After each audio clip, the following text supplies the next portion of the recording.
So you feel that Akufo Addo's government has brought a lot of hardship? There is a lot of hardship. The issue that happened yesterday, where workers have to walk to work, frustration, people coming home very late. It shouldn't have happened.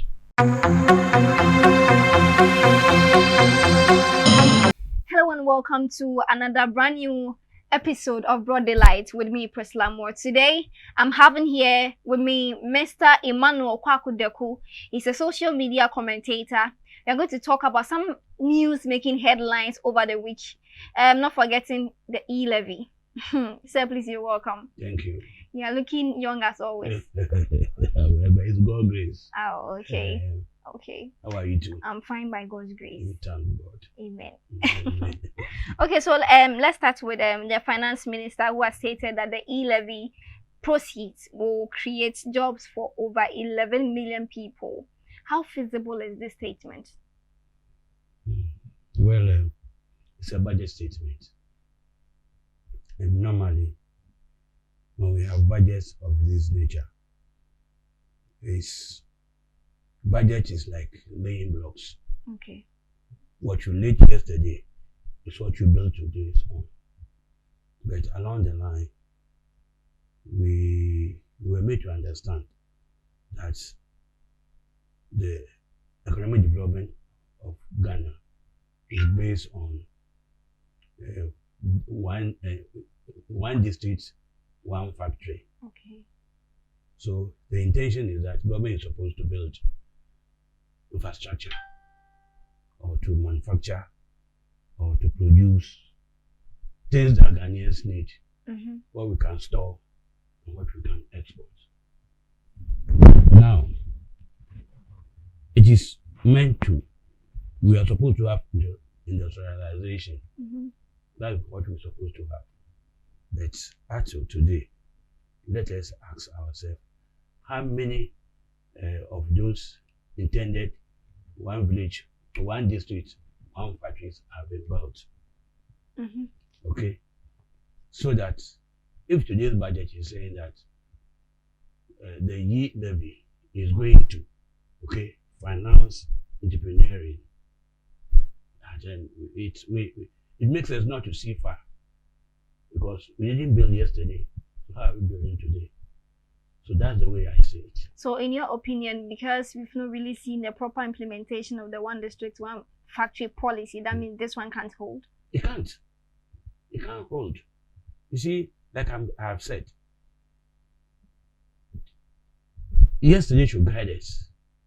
There has not been any foundation. What are the foundations? How many districts do we have in Ghana? Plenty. How many districts have been built? How many industries have been built in the village, in the districts for the youth to work? So the youth work relationship is swelling day in, day out. And for 5 good years, this one village, one district program have its own. So what is there to be shown to Ghanaians? So we can work towards the development of that policy. That is lacking. And that is what we feel. Some of us feel that it shouldn't be so. Because politics is human relationship. If today you don't tell me the truth, tomorrow when you invite me to participate in something, I wouldn't go, because you have not been faithful with me. That's the situation. So would you say that the one district, one factory couldn't come off or wasn't implemented properly due to little or no infrastructure? I mean, we must see something going on. Now, when you put up a building, people must sleep in it. So if the population is 10 and 2 people are having a place to sleep, then we are having at least 8 people to think about. So that those 8 people whom we are planning for, those are the monies we want to give out. So that, I think you understand, so that the rest of the 8 people will work on them. But the 2 people are not having a place to put up their heads. So how are we going for the rest of the 8?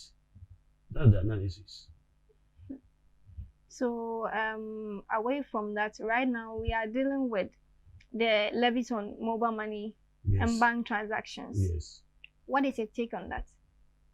Yes, the stake on that is to promote growth. But it's to promoting growth doesn't mean it should It means disable more people. money is more money in the coffers of the government to implement development. So how will we develop our nation when we put more taxes on mobile transactions and they start people from their duties?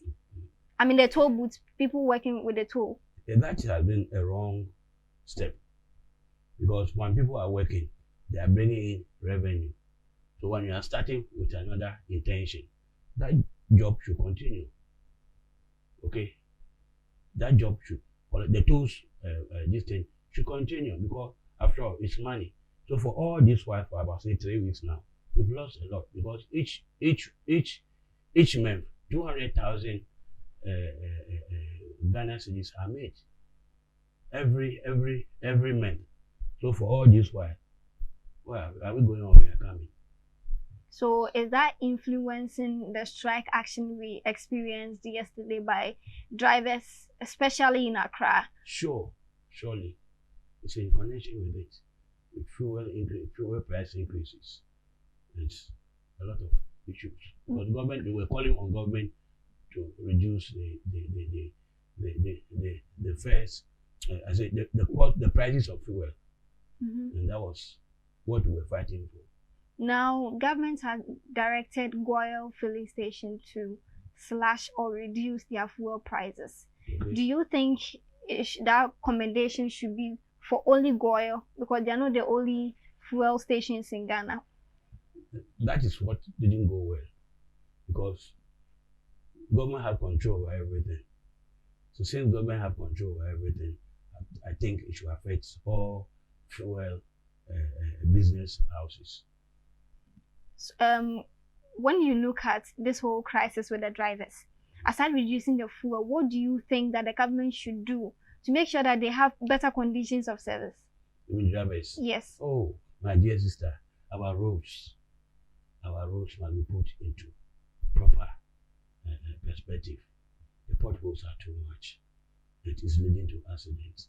When you go to some of the villages, the other time I went through Sohum to Krabo to Mangwase, okay, towards Pakro, then to Sawam. In the night, my dear sister, there were some hills there. There's a hill in between Mangwase and Pakro. The cars cannot go because the road is there's clay, so the tires cannot go up. It's slippery, so they have to park on the distance on the hill. So where are we? So I was asking, why don't we have an MP for this area? Because the place is a food basket. Okay, when the road is good, food can go to the urban areas. But when the road is bad, nothing good goes on. It affects you and me. So the government must address the road situation. It's very serious all over the country, because when you go to the hinterland and you've prepared, let's say you've got Mankeni to bring to the urban areas, there is no vehicle going there. It's muddy. It gets stuck. So this Okada, they have been bringing the loads from the villages to carry it on their heads. It's tedious. So the roads, when there are roads to the hinterlands, I think our food prices will come down and services to the population will be so beautiful. Okay, before we move to the next one, I want to ask you, I believe that we've been monitoring the budgets for quite some time. What do you think should have been implemented that you didn't see in the budget?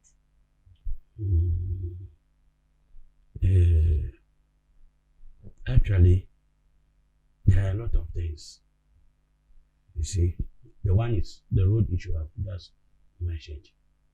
There are other areas where the sea is destroying our towns in the Volta region, which I think a serious attention must be given to. Yeah, they have given 10 million Ghana cedis to build sea defense. It is not 10 million for sea defense. It's for what do you call it? Feasibility studies. and 10 million this thing. Is that your opinion or? No, that is the facts. No, that's the facts. That's the fact. The finance minister. That's what he said. He says the 10 million is meant for feasibility studies. Okay. Yeah, because the research we also made, the finance minister said he's going to build a sea defense so that in the near future we won't have tidal waves like what happened in Keta. But 10 million cities cannot build sea defense. That is what he allocated for. That's what I'm saying. That tidal it waves. Can. That's what I'm saying. That it's meant for feasibility studies. There's a difference between feasibility studies and then the project itself.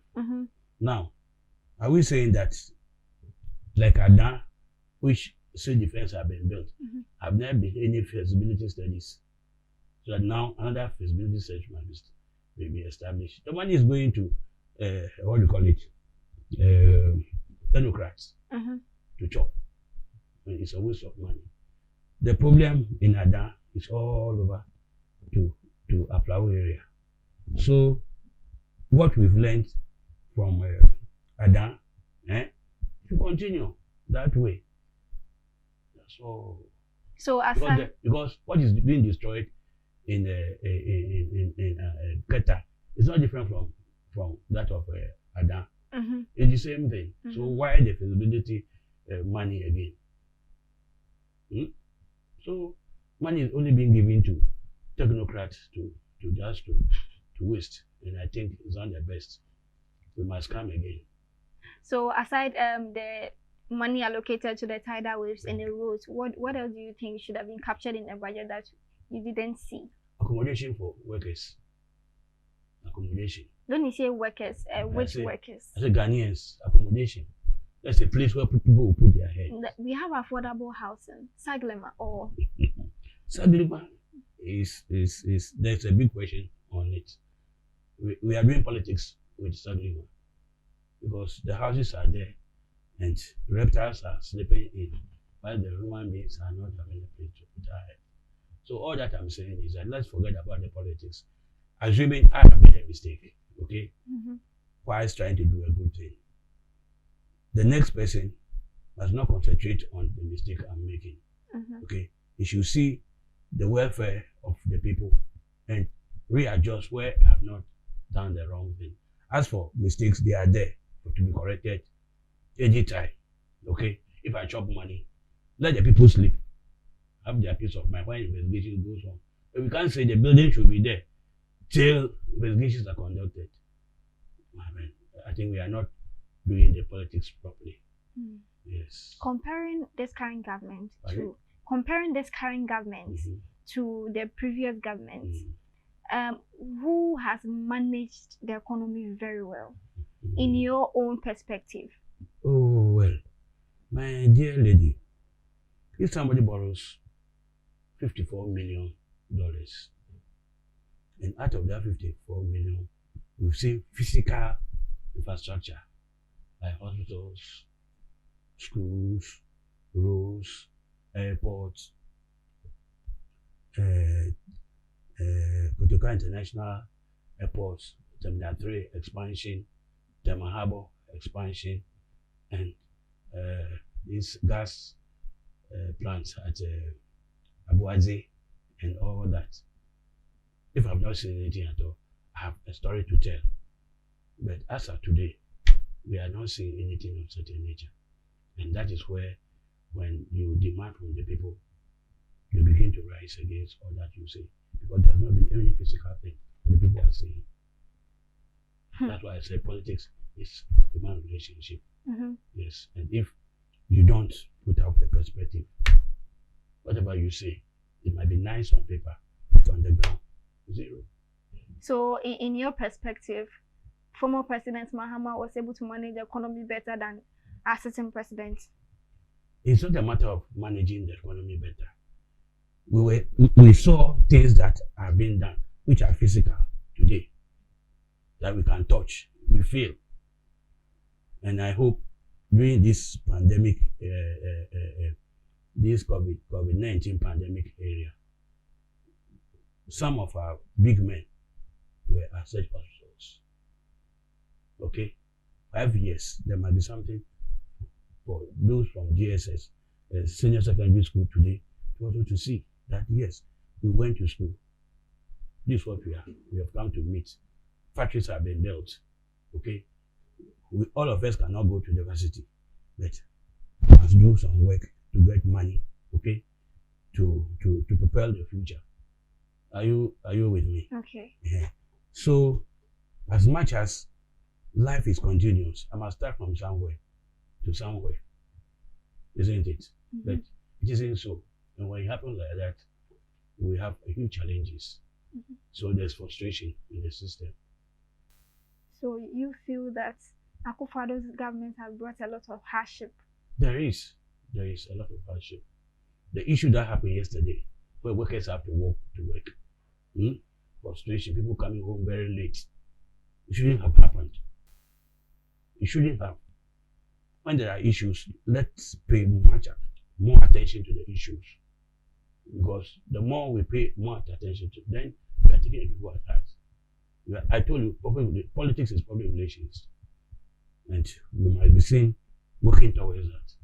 But if we lacked and the challenges continue, where people have to be struggling to move from, display themselves from one place to another, it's not the best.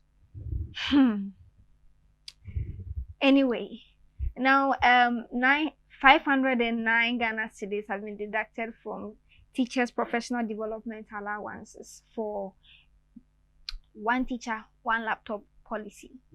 You have been a teacher before. Once a teacher, always a teacher. Do you think this policy is the best for you to deduct 509 Ghana cedis? But the question is, are we selling the laptops to the teachers? Indirectly, because it's been deducted from their professional development allowance. That's why I'm asking if it's the 509 cedis being deducted from their salary. They are going to own the laptop to themselves, isn't it? Absolutely. Good. What are materials for teaching? If the system, let's say senior secondary school education is free, and government is supposed to provide all those things, why should the laptops also be a material that teachers must buy and own? It must belong to the school. So whatever you taught today, when you are going, you leave it for the next person to use. That's why we build Department 1, Department 2, and then life continues. That's how things must go. So you are not in support of this particular policy, because per the research I conducted, some people are being paid 700 cedis as their salary as a teacher. So if you deduct 509 Ghana cedis, then it's just left with chicken change. That's what I'm saying. The system is not, the policy is not far-reaching to anything. It's not good. It's exploitation of man by man, which we think it shouldn't be. So in your view, they should rather provide teaching and learning materials for their school. So a teacher takes it and he prepares his notes. Okay? So that, assuming I don't know and I have come to the school, I have to see where teacher A started from. Okay, when he takes a laptop away, where am I learning from? We're not building a future. We're just running a race. Interesting. Before we go, people are actually complaining that they have to postpone this Christmas because they don't know what actually they should do. What is your Christmas message for our cherished viewers and then the government as a whole? Well, in fact, the little I would say is that I give everybody a equal. Okay. The reason being that all of us have suffered to attain something, but not to our desire, but we've made it to let the year end, and we hope the years ahead will be more better off. And that I pray the government that whatever issue that comes, whether being little or big, we should tackle it, nip it immediately, because the moment you lacked over the issues, the challenges disturb a lot. Okay, and we should use the yesterday's issue, the Jabez issue, as a very, very important lesson that there's nothing in this world that is nothing. Ubia. What do you call it? Ubia. You see, Ubia Yobi, because he has the vehicle, it's their own work. Okay? And it has disturbed Obi, who have to go to work. He has to travel and go and buy medicine. He has to go to the market.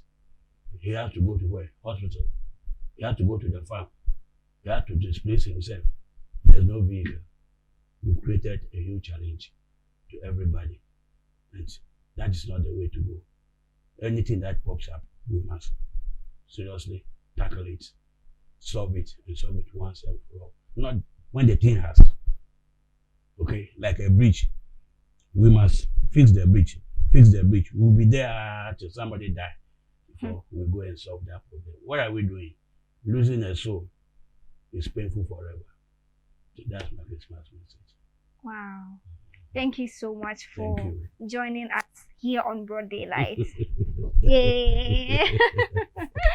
All right, so I've been here with Mr. Emmanuel Kwakudeku. He is a social media commentator and has spoken a lot concerning the E-Levy and matters arising. I believe that he learned a whole lot from this particular episode of Broad Daylight. And I believe the government, I beg, as he said, let's be swift in our response anytime that we are called upon. My name is Priscilla Moore. Don't forget to log on to our social media handles: Facebook CMGA TV, YouTube CMGA TV, Instagram CMGA TV, and Twitter @CMGA TV.